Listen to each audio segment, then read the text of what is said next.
channel and would like to show your support, please click on the link below this video and become the patron of the Ushanka Show. For as little as $1, you can help us grow and create the new, interesting videos about the life in Soviet Union.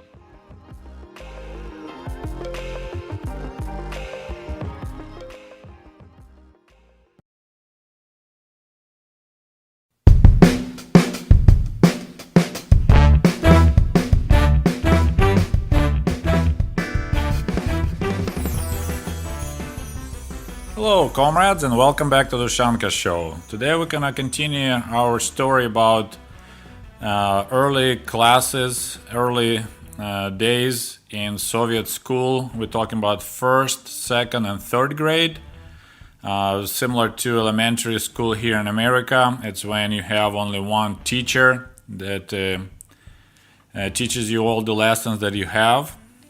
So we already talked about classes and what kids learned, at least in my school in Kiev, Ukraine. And now we want to talk about what kids did after school. So we had 4 classes, as you remember from previous video, in the first grade. So around noon, classes will be over, and there will be 2 options. Kid can go home, or he can stay for so-called prodlyonka, which you can translate maybe like extended hours or extended lessons. So for example, if a pupil wasn't doing well in class, like being behind the rest of the class, teacher would recommend to parents to leave him for prodlyonka, for extended hours, and then he will study some more with the teacher. And also teacher will help him to do homework and check the homework. So staying for extended hours wasn't really fun, so kids really didn't like it. I remember a couple of times I stayed for that, but I don't remember why, because I actually wasn't doing bad at all in school. In fact, the first grade and the third grade, I had only excellent grades, all 5s, and I had only 1 4, and the rest were 5s in the second grade.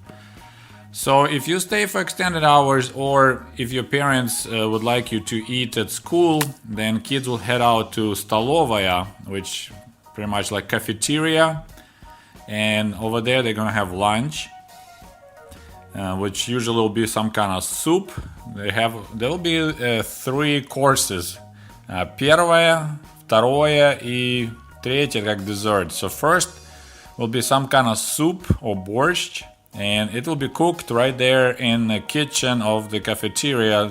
They'll have a giant pot, and they will cook soup, for example, and then each kids get a bowl of soup. Then for the второе, which means like second course, there'll be maybe mashed potatoes and sausage or something like that, or maybe noodles and fried eggs. And then will be some kind of drink. Usually it's compote, which you just boil fruits, apples, pears, plums. We didn't have really access to exotic fruits like apricots or oranges or bananas. I'll talk about it later. I already mentioned about bananas being only available once a year in Soviet Union. And also there can be some sweets, some desserts, which I remember I really liked this limonное пирожное, the lemon cake. It costed 13 kopecks, and I thought it was so delicious. So I would actually buy it during the break between classes. I think cafeteria would open at 11, and that's when I will go and have that lemon cake before the last class. So this is what the kids would do if they remained in school. They would stay for prodlyonka, and meanwhile, while the teacher was watching her kids, she also will be catching up, checking homeworks, because as I said, we had a lot of homework and a teacher had to check it, so she would be doing it any time she has, because if you have a 41 kid, it's a 41 homeworks to check and put the marks, put the grades for it. But most kids would just go home. And this is the interesting thing, like I lived in a big city, right?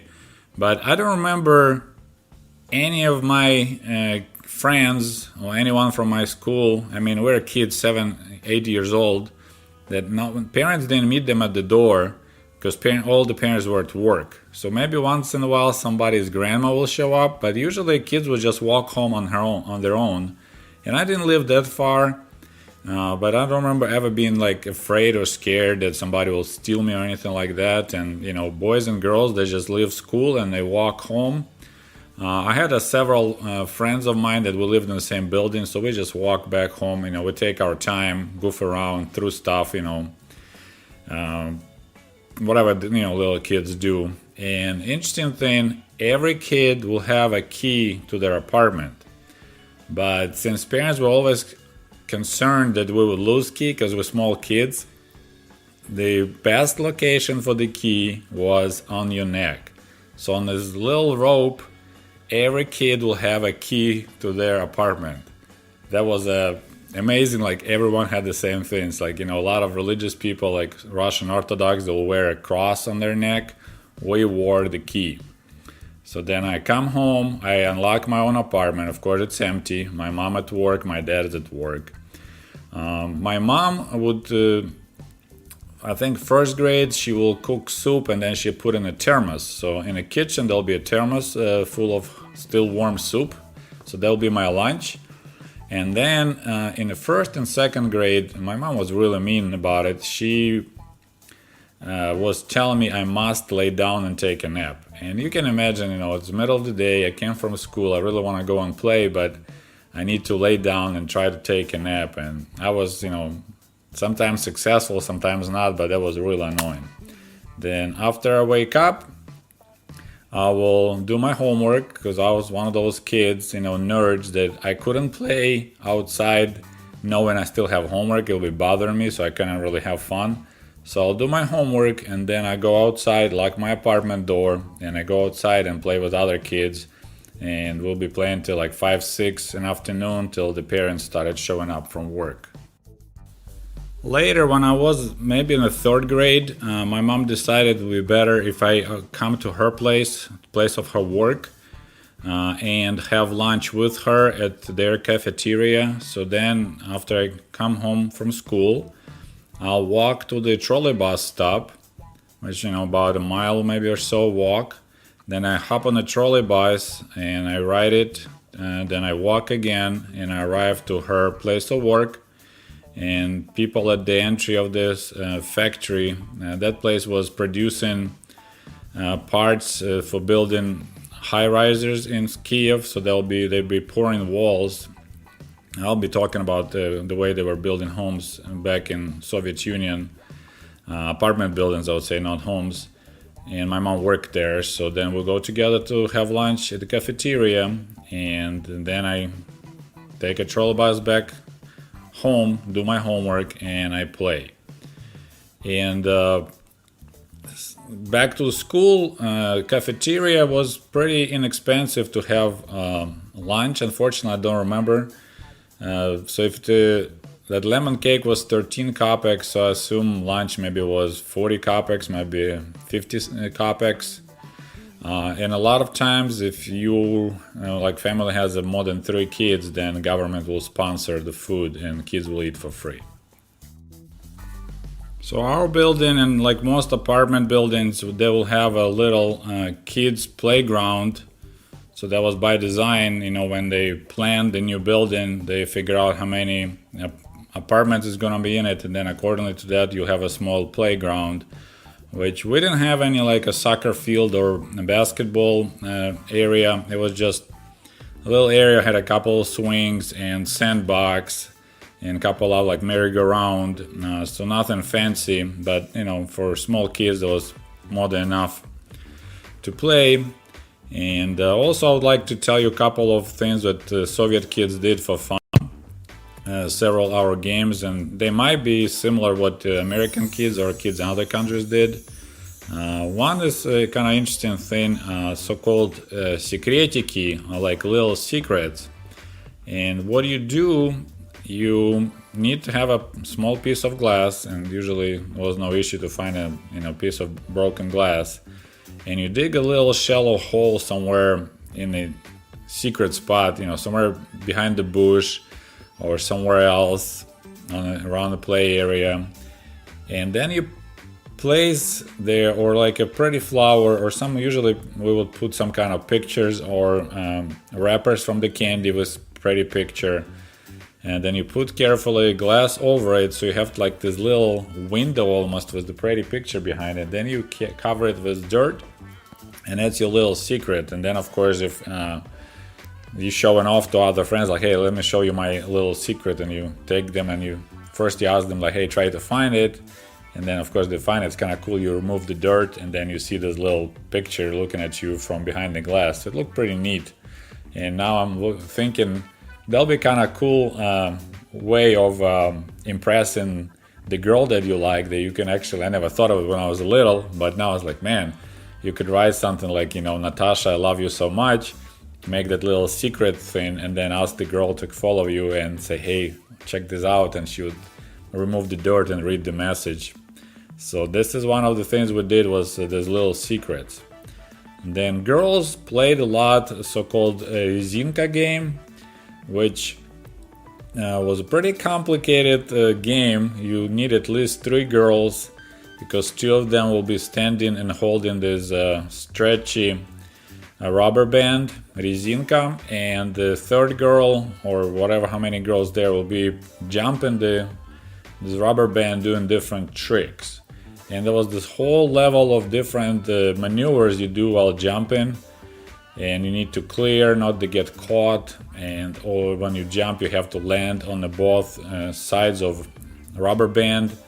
And as this game progresses, they raise, they start from the lowest level, then they raise it up to the knee level, then goes all the way up to the waist height. So that was to think about it, great exercise for girls, because you jump a lot, you jump high, and they were doing some impressive tricks.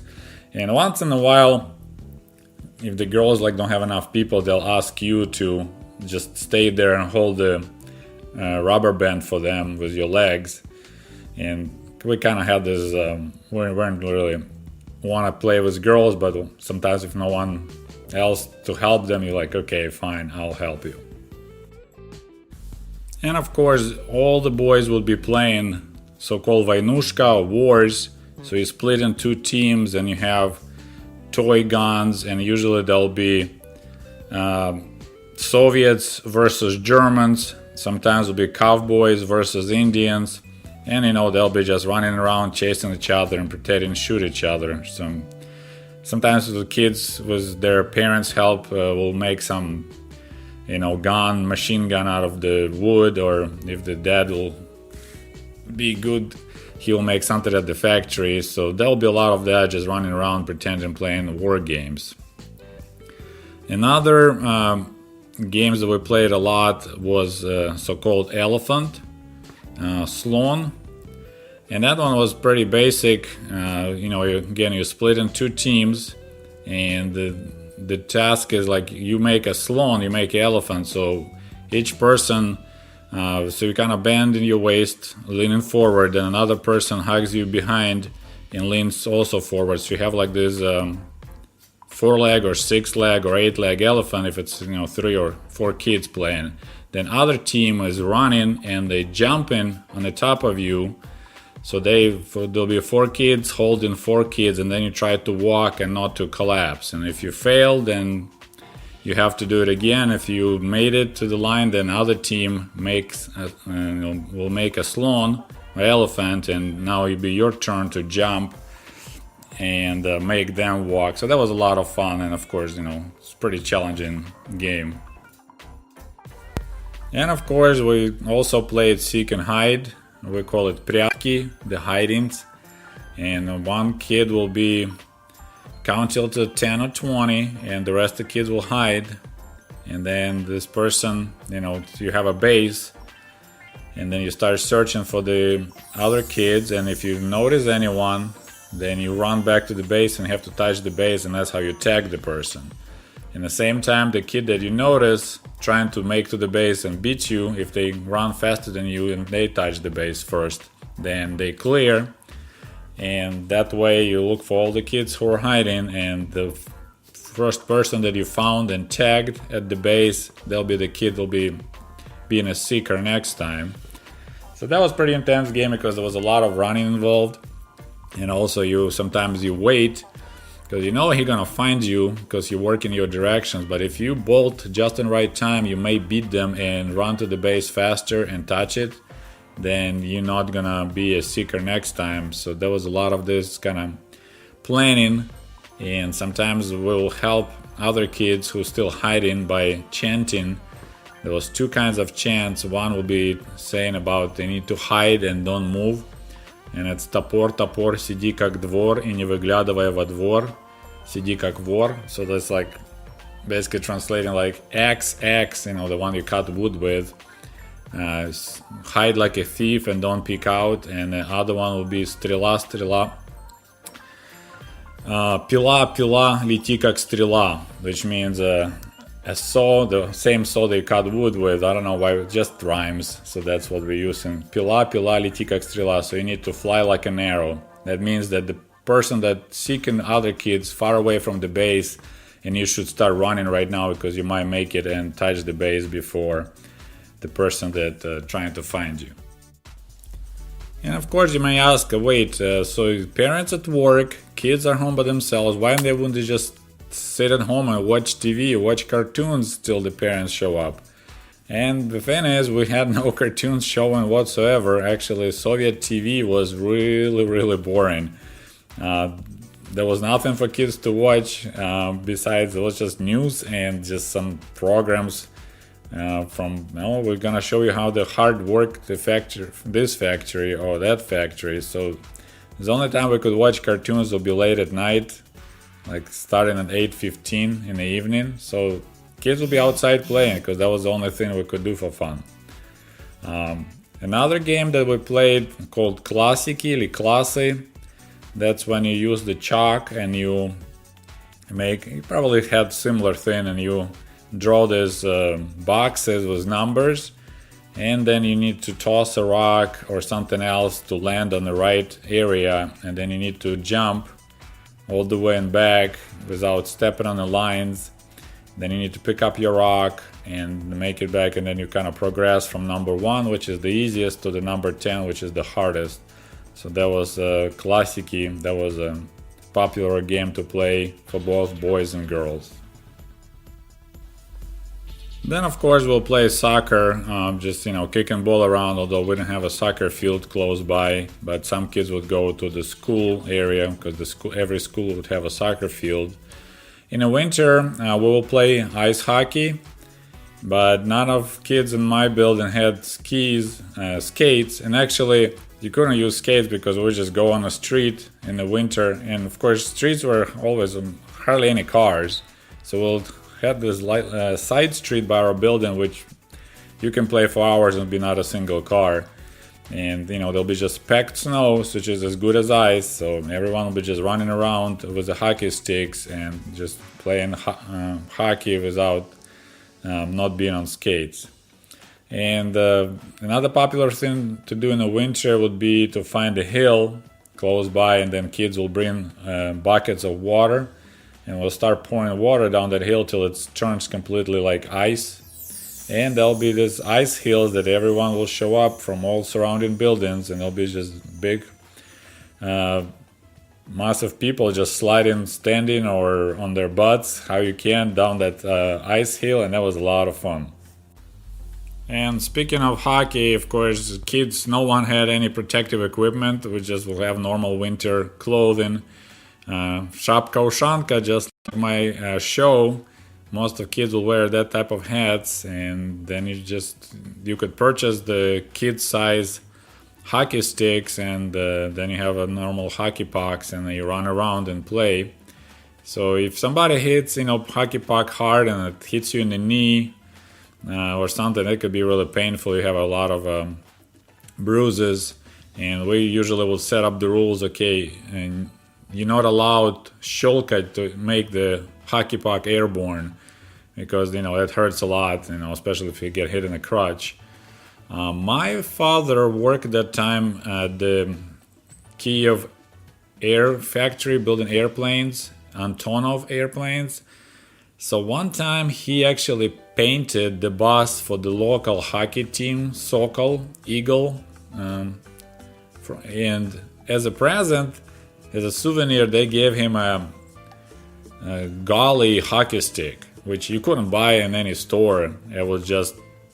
So I was the only kid in the whole neighborhood who owned the golly hockey stick. So I was the coolest kid ever. That was so cool. And of course in the winter we'll go sliding down the big hill where I used to live in the first, third grade of school. In about half an hour walk there was some big hills, and in the winter that's where people gather. Some people would do downhill skiing, and kids would just bring their sleds and we'll go down that hill. So that was almost every day in the winter you go there and spend hours just going up and down. And of course it was nothing like professional organized, so people who do downhill skiing, they'll set up their own primitive lift, but as a kids we'll have to walk all the way up the hill every time you go down. But you know, that was a lot of fun.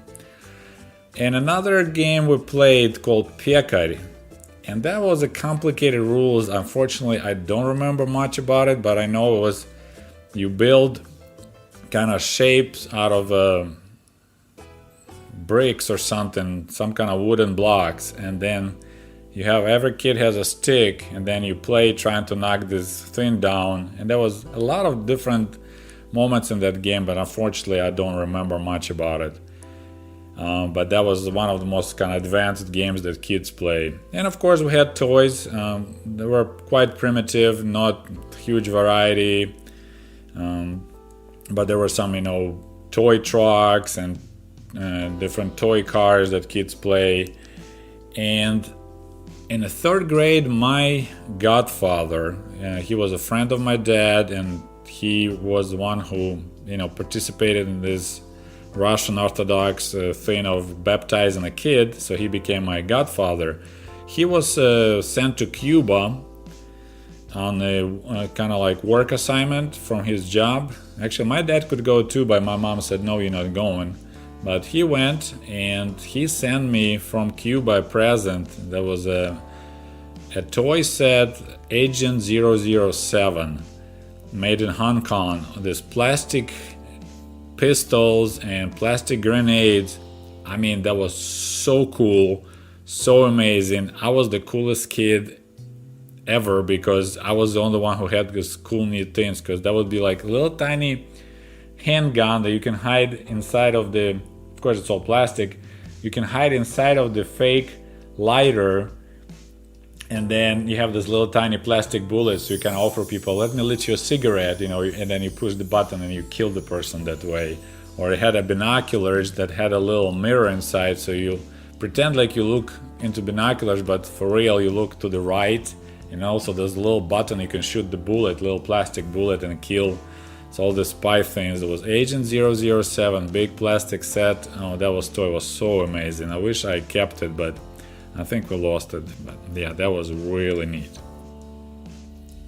So this is another story about the life of Soviet kid back in 1980s. And the next video I'm planning to make about Soviet TV, a little bit about what I remember as a kid, what I watched, what kind of programs they had for kids, and that's the video coming up soon. Well, thank you very much. Don't forget to put likes, share this video, and I appreciate your support. Thank you. Goodbye.